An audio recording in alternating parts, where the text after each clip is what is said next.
آئیے اب ہم ETL کے ان تمام پروسیس کو ون بائی ون دیکھتے ہیں تفصیل کے ساتھ۔ پہلا، ڈیٹا حاصل کرنا، ڈیٹا نکالنا یا ڈیٹا اکٹھا کرنا۔ اس کے لیے درج ذیل 2 طریقے زیادہ تر استعمال ہوتے ہیں۔ پہلا طریقہ ہے بیچ پروسیسنگ کا۔ بیچ پروسیسنگ میں یہ ہوتا ہے کہ سورس لوکیشن سے بہت زیادہ مقدار میں ڈیٹا کو ایک اسپیسیفک انٹرول کے ساتھ نکالا جاتا ہے، اور یہ تھوڑے تھوڑے وقفے کے بعد یہی عمل اس وقت تک جاری رکھا جاتا ہے جب تک ہمیں ریکوائرڈ ڈیٹا حاصل نہ ہو جائے۔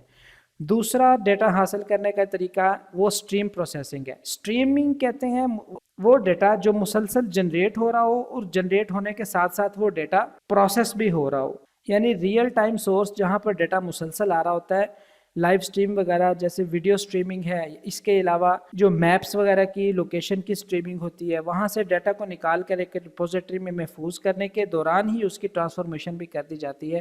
اس سارے پروسیس کو سٹریم پروسیسنگ کہتے ہیں، اور سٹریم پروسیسنگ کے لیے ہم سیمزا، سٹارم، کافکا کا یوز کرتے ہیں، اور بیچ پروسیسنگ کے لیے بلینڈو اور سٹچ نامی ٹول زیادہ استعمال ہوتے ہیں۔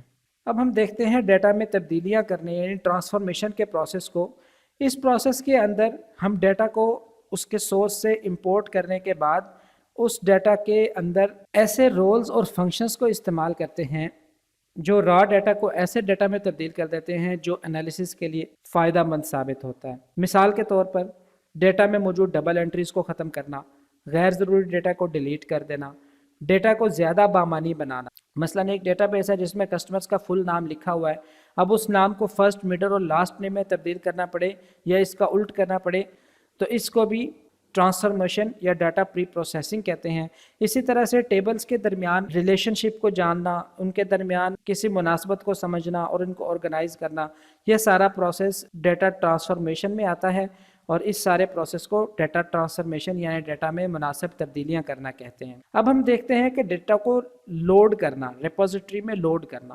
تو اس مرحلے پر تبدیل شدہ ڈیٹا جسے ہم نے پیچھے ٹرانسفارمیشن کے ذریعے تبدیل کیا تھا اس کو ڈیٹا ریپوزیٹری میں ڈال دیتے ہیں، اور لوڈ کا یہ عمل 3 قسم کا ہو سکتا ہے۔ نمبر 1 ابتدائی لوڈنگ، نمبر 2 انکریمنٹل لوڈنگ، اور نمبر 3 فل فریش۔ سب سے پہلے ہم دیکھتے ہیں ابتدائی لوڈنگ کو۔ ٹرانسفارم پروسیس سے حاصل ہونے والے تمام ڈیٹا کو ریپوزیٹری میں ڈالا جاتا ہے۔ اس کو انیشیل لوڈنگ یا ابتدائی لوڈنگ کہتے ہیں، جس میں سارے کا سارا ڈیٹا جو ہم نے ٹرانسفارم پروسیس سے حاصل کیا تھا اس کو ہم ریپوزیٹری میں ڈال دیتے ہیں۔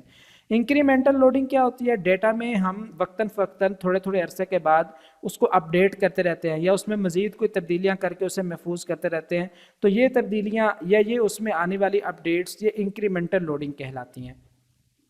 لاسٹ پہ ہم دیکھتے ہیں فل فریش کو۔ فل فریش یہ ہوتا ہے کہ کسی ایک ٹیبل کو پورے اس ڈیٹا بیس کے اندر کسی ایک ٹیبل کو یا ایک سے زیادہ ٹیبلز کو پورے کے پورے ڈیٹا کو ہم مٹا کر اس کی جگہ فریش ڈیٹا ڈال دیتے ہیں، اور اس پورے پروسیس کو جس میں ہم کسی ایک ٹیبل یا زیادہ ٹیبلز کے ڈیٹا کو پورے ڈیٹا کو ہٹا کر اس کو فریش ڈیٹا سے فل کرتے ہیں، اس پورے پروسیس کو ہم فل ریفریش کہتے ہیں۔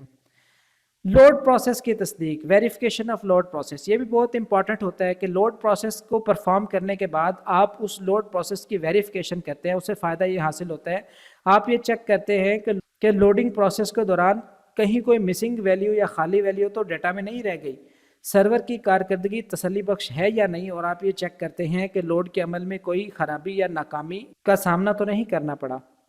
اب لاسٹ کے اندر ہم دیکھیں گے ڈیٹا پائپ لائن کو۔ عام طور پر ETL پروسیس اور ڈیٹا پائپ لائن کی اصطلاحات کو ایک دوسرے کی جگہ استعمال کیا جاتا ہے، ہم معنی سمجھا جاتا ہے۔ یہ بات سمجھی جاتی ہے عمومی طور پر کہ ETL پروسیس اور ڈیٹا پائپ لائن تقریباً ایک ہی چیز کے 2 نام ہیں، کیونکہ دونوں کا کام ڈیٹا کو حاصل کر کے کسی جگہ پر پہنچانا ہوتا ہے، لیکن دراصل ان کے اندر فرق ہوتا ہے۔ اب ہم دیکھتے ہیں ڈیٹا پائپ لائن کو۔ تو ڈیٹا پائپ لائن زیادہ وسیع اصطلاح ہے، یعنی بہت براڈ ٹرم ہے جو ڈیٹا کے پورے سفر کو کور کرتی ہے۔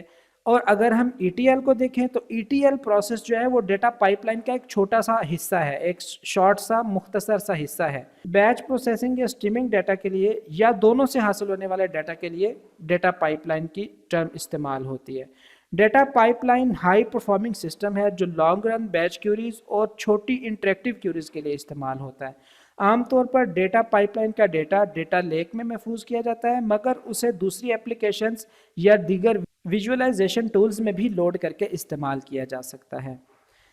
بیم، ڈیٹا فلو، اپاچے کافکا یہ ڈیٹا پائپ لائننگ کے اہم ٹولز ہیں۔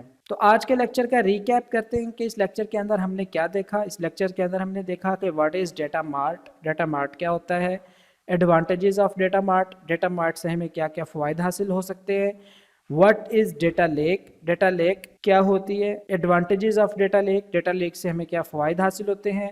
ہم نے دیکھا ETL پروسیس کو، پھر ہم نے اس ETL پروسیس کے ہر ایک ایلیمنٹ کو، ہر ایک سٹیپ کو دیکھا. ایکسٹریکٹ میں ہم نے دیکھا کہ ڈیٹا کو کیسے ایکسٹریکٹ کیا جاتا ہے، کہاں سے ایکسٹریکٹ کیا جاتا ہے، اس کے کیا فوائد ہمیں حاصل ہوتے ہیں. ٹرانسفارمیشن پروسیس کو ہم نے دیکھا کہ ٹرانسفارمیشن پروسیس کے اندر ہم کیا کیا چیزیں ٹرانسفارم کرتے ہیں.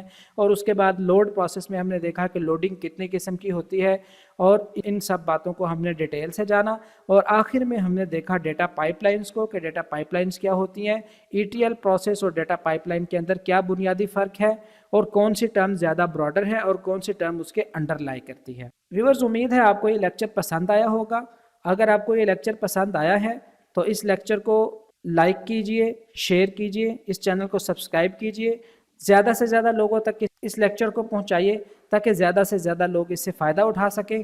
اگلے لیکچر تک کے لیے اجازت چاہتا ہوں. اسٹے بلیسڈ، اپنا زیادہ سا خیال رکھیے گا.